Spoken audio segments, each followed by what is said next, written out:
Ngayon ay i-update ko kayo sa aking beehive. Titingnan natin kung meron na bang laman na honey. Kasi ang last harvest namin is May 2 months ago. At ngayon ay July 19. Middle of winter dito sa Australia. Medyo nag-slow down ang pagpasok ng honey. Pero busy pa rin naman ang aming mga bees. At i-check natin itong back window. So ayan, meron na silang mga nakolekta na honey. Napuno na nila itong 3 na frame. So yan yung mga pinagkabisihan ng aming mga bees ngayong winter. At makikita nyo sila dyan sa loob yun. Busy sila. I-check naman natin itong side window. Buksan natin. At yan yung mga busy bees.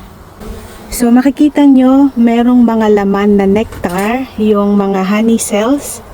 Open cells pa yan, ibig sabihin ay nectar pa yan. Pero dito sa may pinakagilid ay sinisimulan na nila itong ikap.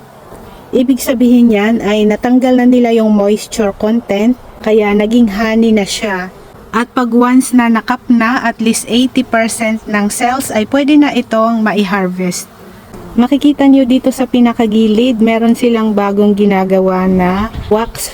Kinakap na nila ito. At ito naman yung entrance exit ng mga bees. Makikita nyo itong mga papasok na iba ay merong mga daladalang pollen. Ibig sabihin yan ay marami pa silang mga nakikitang flowers. Kaya nakakakolek pa sila ng mga pollen at mga nectar.